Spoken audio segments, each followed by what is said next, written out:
जहाँ तक इकलौता जीतने का आपने जो प्रश्न किया है,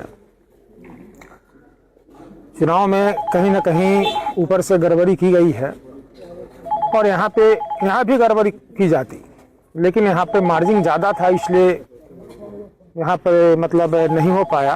नहीं तो जहाँ कम अंतराल था तो हम लोगों को ऐसा लग रहा है कि ऊपर से गड़बड़ी की गई है। नहीं तो इस तरह का आमतौर पर रिजल्ट नहीं देखा जाता है किसी भी पार्टी के लिए।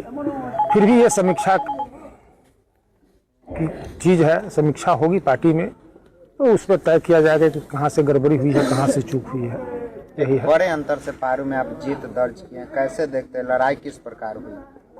तो यहाँ कोई लड़ाई नहीं थी, यहाँ कोई लड़ाई नहीं थी। 2020 में ही लड़ाई नहीं थी और उस समय से लगातार हम लोग क्षेत्र में रहने वाले लोग हैं, समाजवादी विचारधारा के लोग हैं और हम लोग कर्पूरी लोहिया के विचारों को मानने वाले लोग हैं। तो जो कर्पूरी लोहिया के विचारों को मानने वाले लोग हैं उनके लिए लड़ाई कुछ होती नहीं है, उनका लड़ाई हमेशा आसान ही रहता है। निवर्तमान जो विधायक थे, जो निर्दलीय प्रत्याशी थे, वो साफ तौर पर कह रहे थे कि हमारे सामने कोई नहीं टिकेगा, चुनाव का दौर था। मैंने तो पहले भी आप लोगों को बयान दिया था कि वो कोशिश कर रहे थे कि शंकर यादव बनने का, लेकिन इस जिंदगी में शंकर यादव नहीं बन पाएंगे।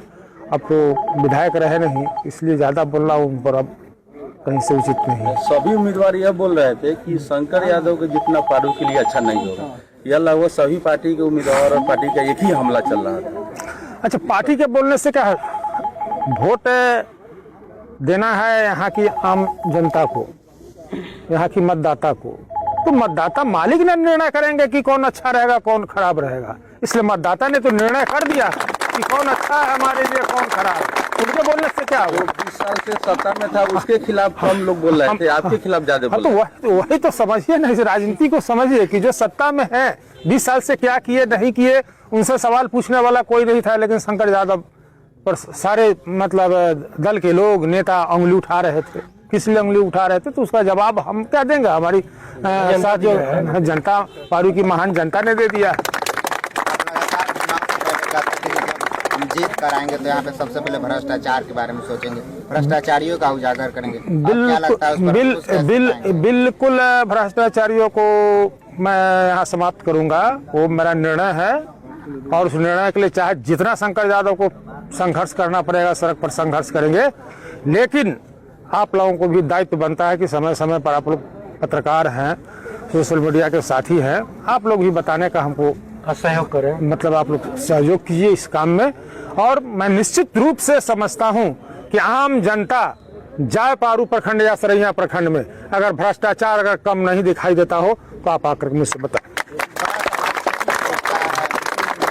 यादव के प्रति लोग का एक रहता है कि भाई जब यादव के लोग जीतते हैं तो यहाँ पे गलत संदेश, गलत मैसेज लेकर आते हैं, लोगों को डराने धमकाने का प्रयास करते हैं। इस तरीके से विपक्ष के लोग देखिए, हमेशा इस चीज को मैंने समाज को सोशल मीडिया के माध्यम से, चाहे जब भी कोई बड़ा बैठक हुआ है उस बैठक में मैंने कहा है कि कृष्ण के वंशज हम हैं। कृष्ण की जो भूमिका थी, कृष्ण की भूमिका में आप सभी लोग आ जाइए। कृष्ण की भूमिका को आप लोग समझते होंगे कि कृष्ण किस तरह से, सुदामा तो एक गरीब परिवार के सदस्य थे और उन्होंने किस तरह से गले लगाया सुदामा को। तो उस भूमिका में हमारे समाज के लोगों को आना चाहिए, न कि समाज में किसी तरह का कोई भेदभाव, चाहे मतलब जिस तरह से अन्य लोग जो आरोपित करते रहते हैं उनसे सभी लोगों को बचने की जरूरत है और लोग बच रहे हैं। ऐसा नहीं है, पहले की बात नहीं है, बच रहे हैं लोग और सभी लोग सहयोग कर रहे हैं। और किसी तरह की कोई गड़बड़ी होगी तो हम बैठे हैं, देखेंगे उसको।